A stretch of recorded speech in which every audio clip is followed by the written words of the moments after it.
Volvemos, estamos en la tertulia de este viernes, 4 de agosto del año 2023. Estamos con Alejandro Aval, Juan Grompone, Eleonora Navata y Gonzalo Pérez del Castillo. Estamos en el ambiente Oppenheimer. Recién nos ocupábamos de la película, ahora seguimos por un tema conexo. Este domingo 6 de agosto se cumplen 78 años del día en que Estados Unidos estrenó la bomba atómica, lanzándola sobre Hiroshima en Japón. 3 días más tarde, otra bomba similar cayó en la ciudad de Nagasaki. 200.000 personas fallecieron como consecuencia de esos ataques, la mitad de ellas durante las explosiones, y el resto de los días y semanas siguientes debido a quemaduras, heridas y los efectos de la radiación. Naciones Unidas eleva la cifra a 400.000 personas fallecidas, teniendo en cuenta las décadas posteriores por causa de la radiación que recibieron. Little Boy y Fat Man, los nombres que tenían aquellas dos bombas, son hasta el día de hoy las únicas dos armas nucleares utilizadas en un contexto bélico. Desde entonces se han desarrollado armas mucho más poderosas, como la de hidrógeno, capaz de producir una explosión 1000 veces más potente, pero que solamente se ha detonado en pruebas. Contra el desarrollo de este tipo de armas fue que hizo campaña Robert Oppenheimer, quien, recordemos, se sintió muy atormentado después de los bombardeos en suelo japonés.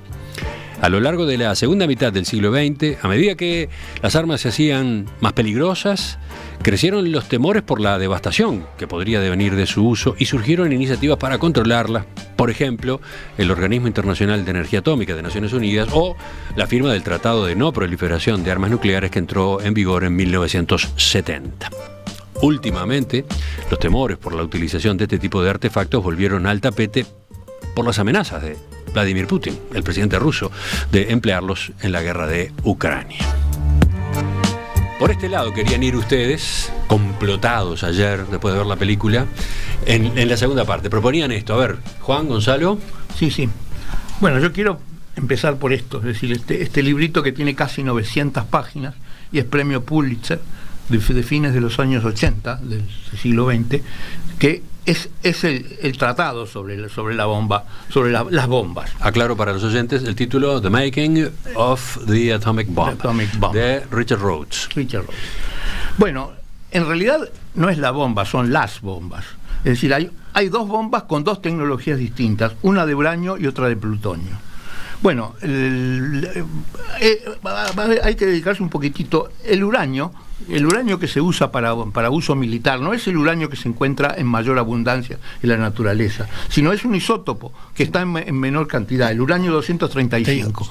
Y entonces lo primero que pasa es que para hacer un material de bomba atómica hay que trabajar con una cantidad muy grandes de uranio natural y refinarlo para obtener ese isótopo que es el que forma parte de calidad militar, ¿no? De modo que eso era una de las primeras tareas, cómo se hacía para refinar ese uranio. Y en segundo lugar, el plutonio es un elemento que podemos llamar artificial, es un subproducto, es un residuo de la función de un reactor atómico. De modo que la reacción atómica que se ocurre en una central nuclear produce cantidades de plutonio. Y ese material es el segundo material que se usaba en la bomba atómica. Enrico Fermi fue quien suministró tanto el uranio refinado como el plutonio, porque fue quien estableció la primer central nuclear en Estados Unidos y la puso en marcha. Es decir, que él es el responsable de haber suministrado el uranio y el plutonio que formaron las dos bombas. Y no solo eso, es el responsable de haber determinado la masa crítica. Es decir, porque para poner en marcha el reactor había que saber en qué momento comienza la reacción en cadena. Y entonces eso era una cosa que había que determinarla y la determinó Fermi. De modo que Fermi determinó el combustible de una bomba, el combustible de la otra bomba y qué cantidad se necesitaba de cada uno. Por eso yo digo que es el verdadero padre de la bomba atómica. Bueno, esto me trae a colección una polémica que teníamos con Maggi sobre la energía nuclear. Maggi era un defensor de la energía nuclear y yo soy un opositor a muerte, por dos razones. En primer lugar, porque cada átomo de uranio que se desintegra nunca más se va a reconstituir. Hay que esperar otro Big Bang. Hasta el petróleo es más fácil que se recupere que el uranio. Y en segundo lugar, porque el funcionamiento de las centrales nucleares produce plutonio. El plutonio es el material favorito para fabricar bombas atómicas. No se hacen más las bombas atómicas en uranio, se hacen con plutonio, por las razones que vamos a ver enseguida. Bueno, precisamente el Experimental Trinity, lo que se experimentó fue la bomba de plutonio, porque era la que tenía dudas. Fue la prueba, ¿no? La prueba. Que permitió comprobar que, bueno, que se había logrado. Permitió comprobar que la bomba de plutonio funcionaba, porque la de uranio nadie tenía dudas. Bueno. Sí. Un mes antes de Hiroshima. Sí, sí. 2 semanas antes. Sí, sí. Bueno, el mes anterior. Es que la producción de uranio y plutonio empezó el año antes. No había mucho. No había mucho. En la película figura en el gran vaso que va tirando bolitas. Y ahí se comete uno de los errores importantes. Se hicieron 2 bombas de plutonio, de modo que debería haber 2 vasos. Bueno, ya, pero era para demostrar cómo se iba generando el combustible. Bueno, la bomba de Hiroshima era la bomba de uranio. Y la bomba de uranio, el Little Boy, es una cosa muy simple. El problema siempre es que hay una masa crítica en que comienza la reacción de cadena. Hay una cantidad de material que juntos comienza la reacción en cadena. Y entonces, el tema mientras es que antes de la bomba tiene que ser algo que logra producir la reacción en cadena, pero no la tiene en cadena. Entonces, el Little Boy era una especie de cañón donde había una especie de copa que iba a recibir una bala de uranio. De modo que una explosión hacía que la bala esa de uranio se juntaba en esa copa y ahí se formaba la masa crítica y explotaba. Esa era la bomba Little Boy. Y por eso era una bomba larga y común con forma de cañón. Es decir, en el Museo del Militar de París hay una réplica de Little Boy. Yo inclusive le fui a tomar una foto y vino una persona que me dijo, ¿qué está haciendo? Puede sacar una foto. Puede sacar una foto. Bueno, en cambio la bomba de Nagasaki era la bomba de plutonio, la que se había probado en Trinity. La bomba de plutonio es todavía mucho pelota, más... ¿no? Sí, es una más complejo. La masa crítica se forma porque hay una cantidad de cáscaras, como una pelota de fútbol, pero que están separadas. Y entonces que una explosión coordinada la concentra en una pelota del tamaño de un puño. La bomba tiene el tamaño de un puño de plutonio, y eso es la que comienza la reacción en cadena. Bueno, esa bomba se llamaba Fat Man, y es una bomba de implosión. Y es la que resultó finalmente exitosa. Es decir, todas las bombas que se utilizan, que se construyeron posteriormente, son bombas de plutonio. De ahí la importancia que tiene la energía atómica. Cuando alguien dice vamos a poner energía atómica, lo que está queriendo decir es vamos a producir esto y además de parte producir plutonio, ¿no? Bueno. Te mira Gonzalo con cara absolutamente agobiada. Bueno, sí. Es que no pensé que iba a ir por tanto científico. Aparte, en mi recuerdo, el peso específico del uranio era 238, no 235, así que estoy totalmente anonadado. Sí. Bueno, 238 del uranio público. Bueno. No, pero pensé que íbamos a hablar en contra del mundo ahora. No. Yo estoy embelesada con la explicación. Sí, yo también. Además estoy aprendiendo. Falta un poquito, algún par de cosas más.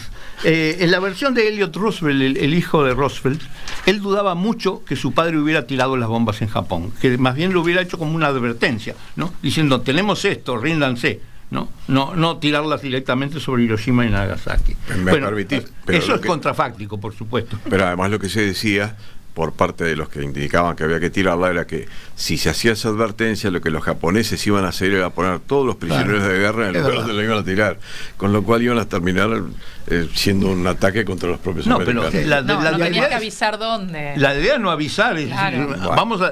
Le vamos a mostrar lo que tenemos esto, pero claro, lo que pasa es que ahí, no quiero interrumpir mucho, pero después de lo que habló Juan, solamente tengo esto para decir, y es muy obvio, y es cómo manejar eso de la reacción en cadena que puede generar, la escalada que puede generar haber construido armas de estas características. O sea, la bomba atómica, la bomba de hidrógeno, ¿hasta dónde se va a seguir cuando los jugadores empiezan a mostrar sus cartas? Mirá que tengo esto, bueno, ya va a aparecer el otro, y mirá que tengo esto otro. Y eso imagino que no termina más, que es escala, y es lo que posiblemente esté pasando hoy en el mundo y los temores que hoy se tengan en el mundo respecto al uso de las armas que los países tienen. Es que después que tenés de la bomba de hidrógeno es muy difícil de que sea necesario algo más para amedrentar, ¿no? Porque con eso no ya... le haga preguntas científicas a Juan porque nos da otra lección de no, yo quiero hablar un poquito sobre la de hidrógeno. No, por favor. ¿Y cuándo vamos a hablar de las cosas en serio? No, ¿cuáles son las cosas en serio? Las cosas en serio es la estupidez humana. ¿Cuándo entramos en la estupidez humana? Bueno, la estupidez humana empieza con la creencia de que la primera bomba iba a poder destruir la atmósfera. Es decir, las reacciones cadena era para los materiales fisionables. Es decir, que en la atmósfera no hay nada fisionable, nada conocido fisionable. Es decir, ese temor existió en el Yo creo que ese temor, yo lo vi por primera vez en la película. Nunca jamás había oído de ese temor. No, yo lo había oído, sí. Yo nunca lo había oído. Para mí es disparate. Bueno, ¿qué pasa con la bomba H? Bueno, la bomba H, la bomba de hidrógeno, el gran propulsor fue Teller, que era una especie de halcón, ¿no? Así que si Oppenheimer era una paloma, Teller era un halcón y fue el que la impulsó desde el principio. Y esta bomba lo que hace es toma dos isótopos del hidrógeno, el deuterio y del tritio, y con eso la fusión que hacen es que juntan dos átomos de hidrógeno para formar un átomo de helio, y eso libera una cantidad enorme de energía. La bomba se fue probada en un atolón del Pacífico que se llamaba Bikini. Y de ahí viene el nombre del traje de baño de 2 piezas de la mujer. No, pero viene de la forma de la isla, no de la bomba. No, viene de que la primera vez que apareció una mujer con bikini, se presentó, dijeron, esto es una bomba, y era porque estaba precisamente recordando la Mira dónde fuimos a parar. No, pero a ver, reconozcamosle a Juan, le puso color a toda esta explicación científica que estaba desarrollando, y que a ti, Gonzalo, te ponía un poco, se está poniendo mejor, apesadumbrado, abrumado. Le puso color ahora. Sí. Bueno, y la última cosa sobre la bomba H, quiero decir que Andrei Sájarov, que fue el que hizo la bomba de hidrógeno en Rusia, terminó con un premio Nobel de la Paz, ¿no? Es decir, Occidente le dio un premio Nobel de la Paz a Andrei Sájarov, el padre de la bomba, el Teller ruso. ¿Y por qué? Porque publicó un artículo de una página y media, que calculaba que por cada explosión que se hacía en atmósferas de bombas de hidrógeno, morían algo así como 100.000 personas de cáncer en el planeta. Y que eso lo había, un cálculo que había hecho en base a información dispersa que estaba por ahí. Entonces, ese trabajo le valió que lo mandaran al Gulag por el lado ruso y que le dieran el premio Nobel de la Paz por el lado occidental. Me encanta la dialéctica Grompone Pérez del Castillo, dice uno de los mensajes que llegan desde la audiencia, el de Alicia. Gracias, Alicia. Pero la dialéctica no se configuró ahora, porque tú prácticamente no pudiste hablar. Exacto, ahora voy a hablar de la estupidez humana, porque lo que decía Oppenheimer, en el fondo, tenía razón. O sea, una vez que vos desarrollás un artefacto de esta naturaleza, capaz de destruir el mundo, lo más lógico hubiera sido, como decía Oppenheimer, entregar esto a un organismo internacional gobernado democráticamente entre las potencias y que no se produzca más. Porque ¿para qué vas a producir una cosa que lo único que te lleva es a la destrucción de la humanidad? Eso es lo que decía el presidente Truman que iba a ocurrir, pero eso no ocurrió. Bueno, no, ocurrió exactamente lo contrario. Por eso. Lo que pasó fue que como estos tuvieron el arma nuclear, entonces después se la vendieron a los rusos, y después se la vendieron a los chinos, y después a los indios y a los pakistaníes, y lo de Israel no se sabe, y Corea yo no sé si la tiene o no la tiene, pero ellos dicen que sí. Israel dice que sí también. Israel sí, pero ahí hubo todo un juego muy no tiene manera de probarla, de Shimon Peres, muy inteligente. Hay que ver la recomiendo, la vida de Shimon Peres, mi pariente Pérez, y Putin la tiene y amenaza. Y por eso, entonces, la estupidez humana fue, pero al final se llegó al mismo resultado hasta ahora, que quería Oppenheimer. Él lo que decía, que era mucho más inteligente, en vez de gastar toda esta fortuna en estas estúpidas armas, parémoslo. y que nadie más la produzca y que la energía nuclear sea controlada por la OIEA y punto. Pero no fue así. Lo que resultó fue todo lo contrario. Estuve viendo en Google cuánto cuestan estas bombas. Y hay una, que creo que es la de fisión, que creo que cada bombita de esas cuesta $750.000. Pero hay otra, que creo que es la de fisión. Entonces un rico se la puede comprar. No, te voy a decir una cosa. Sí, con los ahorros. $75 millones. Digo, pero todo el gasto en armamento mundial es la cosa más absurda del mundo. Lo más curioso es ver el valor del dólar en la década del 40. El proyecto Manhattan importó $2.000 millones. Nada. No, es una fortuna gigantesca. Ahora, sí, en aquella época. En aquella época. Pero si tú miras al valor ahora actual del dólar, $2.000 millones no es nada. No es nada. Preguntarle a los argentinos cuánto deben de deuda externa, por ejemplo. Entonces, con los problemas que tiene la humanidad, que nosotros sigamos hasta el día de hoy gastando plata en producir estos armamentos que ya pueden producir, es decir, explotar el mundo 40 veces. El otro día leía también una cifra, viendo esto, ¿no? Si vos, con las bombas nucleares que hay ahora, tú erradicás todas las ciudades del mundo que tienen más de 100.000 habitantes y te siguen sobrando 1.500 bombas más. ¿Vos te das cuenta de qué estamos hablando? Antes, en el siglo XIX, acá en Uruguay, la gente decía, si llega a haber una revolución, una guerra, me voy al campo. Acá no hay campo en el que te pueda salvar de nada. No hay nada. ¿Y qué seguimos haciendo? Produciendo bombas y produciendo armas. ¿Para qué? Si las guerras son absurdas, porque ya tenemos la guerra esta absurda, que son dos perros grandes que no se animan a pelearse entre sí, entonces revientan un país pobre del medio. ¿De qué sirve tener tantas armas? Entonces yo creo que la pregunta, yo creo que Oppenheimer, cuando vio esto, dijo, ya está, hasta aquí llegó, ahora va a haber paz en el mundo, porque seguir produciendo estas cosas es ridículo. Y no le hicieron caso. Bueno, de alguna manera eso es lo que aparece en la película diciendo Truman cuando le dice a Oppenheimer a Khan, ahora después de esto nadie más va a hacer bombas atómicas, ¿para qué? Pero no fue así, fue exactamente al revés. Juan, yo quiero comentar algo sobre la financiación de los 2.000 millones.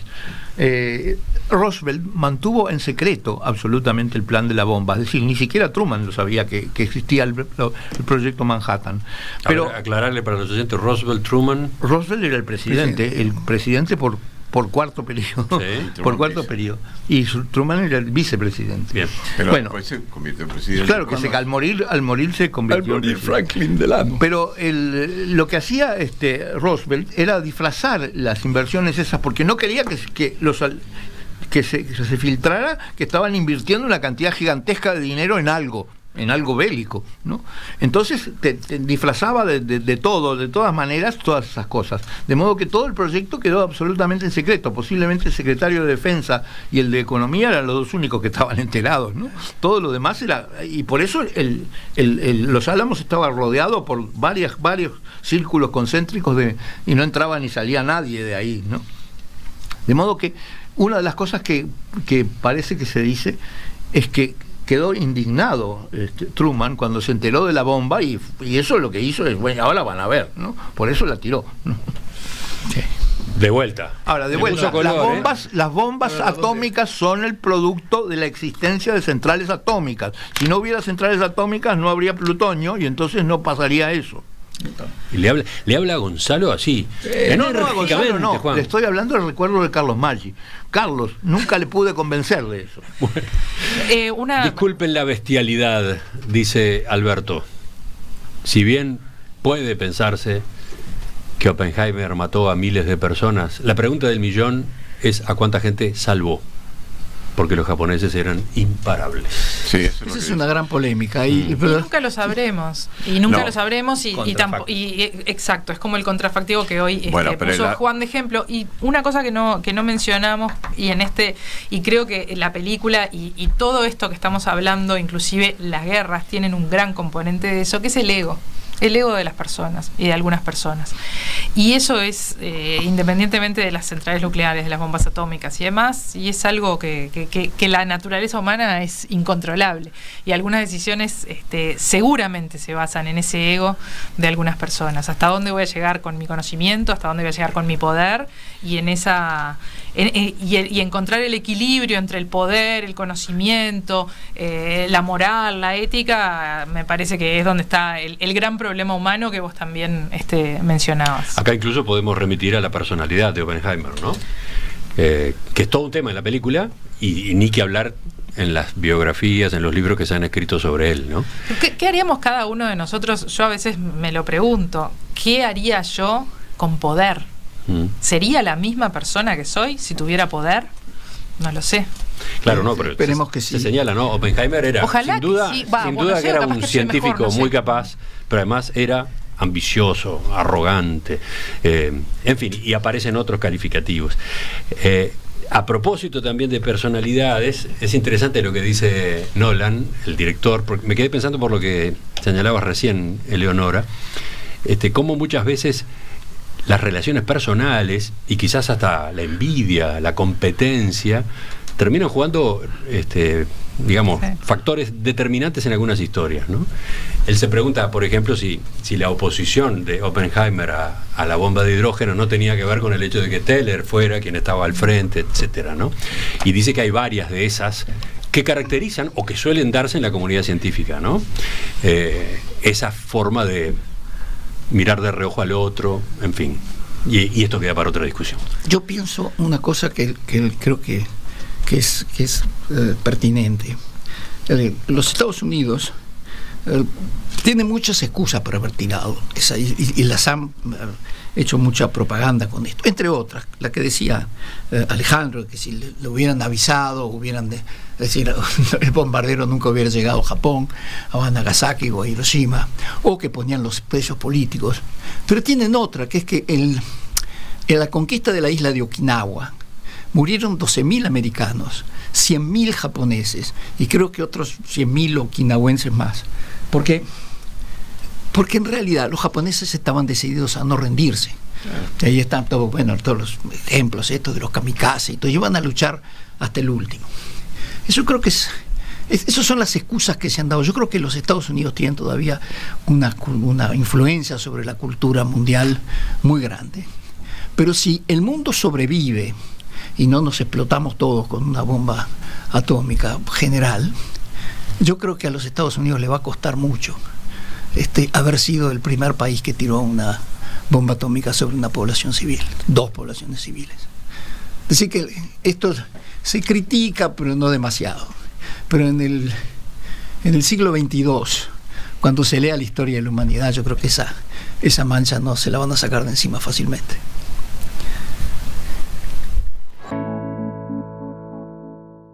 Algunas anotaciones a partir de mensajes de los oyentes. Por ejemplo, hay una muy buena película sobre la fabricación de la primera bomba atómica con Paul Newman, John Cusack y Laura Dern. ¿La tienen? No. Fabricantes de sombras. Ese es el título y esa es la recomendación que nos hace Laura. Después tengo también el mensaje de Ricardo. Voy directo a Fabricantes de Sombras porque me enganché tanto con el tema y después de la tertulia de hoy que gracias, Laura, porque quiero ver. Y después Ricardo... Aunque sea ficción. Aunque sea ficción, bueno. Advertencia, queda hecha la advertencia. Los avances tecnológicos más impresionantes de la humanidad han provenido de las guerras. No necesariamente. ¿La computadora? La investigación asociada a lo bélico ha tenido consecuencias en la vida cotidiana de todos, ¿no? Los avances tecnológicos... La película de Alan Turing es buena. Y entonces termina el mensaje de Ricardo. Siempre me pregunto si el costo en vidas humanas que eso significó lo justifica. No viene de la plata, viene de las inversiones, los avances tecnológicos, de que a ideas geniales se les pone mucha plata. Las guerras se impulsan fuertemente la investigación tecnológica, eso es indiscutible. Pero ¿y por qué necesitamos una guerra para hacer investigación? No es que la necesite, es lo que pasa. Es lo que por pasa. Por la estupidez humana, porque lo único que se nos ocurre es tratar de inventar cosas para hacerle daño a los demás. Porque los ministros de Economía no se ocupan de la ciencia. Bueno, ¿de qué estamos hablando? No es mentira eso de que las guerras hacen avanzar a la humanidad. Es un absurdo. No es que hagan avanzar a la humanidad, pero como consecuencia de las guerras hay avances tecnológicos muy porque importantes. Tienes que salvar tu vida, entonces tratás de toda la inventar historia cosas. de los aviones de reacción, por ejemplo, fue fruto de la Segunda Guerra Mundial. Si no, Pero no era necesaria. Pero los aviones sí. Con un poco de inteligencia. Los hombres y las mujeres pensáramos distinto y nos movieran otros intereses, podríamos utilizar toda esa energía en desarrollar las mejores herramientas para la vida humana y para combatir un montón de otras cosas como la desigualdad, el hambre, etcétera, y no las usamos porque capaz que nos tira más. ¿No ves que las y mujeres me incluyo porque me parece que está como parte de la humanidad, por más que disienta en algunos puntos, tengo mi cuota de responsabilidad. ¿Quieren que agregue un aspecto espeluznante más? Las bombas en Hiroshima y Nagasaki terminaron generando un gigantesco laboratorio, porque a partir de los daños que produjeron, se estudió a fondo justamente cuáles son los impactos de las radiaciones, ¿no? O sea que aquellas víctimas, aquellas miles de víctimas, horrible saldo de aquella operación, terminaron también dejando una base de información para el desarrollo y de sobrevivientes de la que humanidad. fueron muriendo. Y en particular para Sájarov, ¿no? Para el radiocáncer y la bomba de H.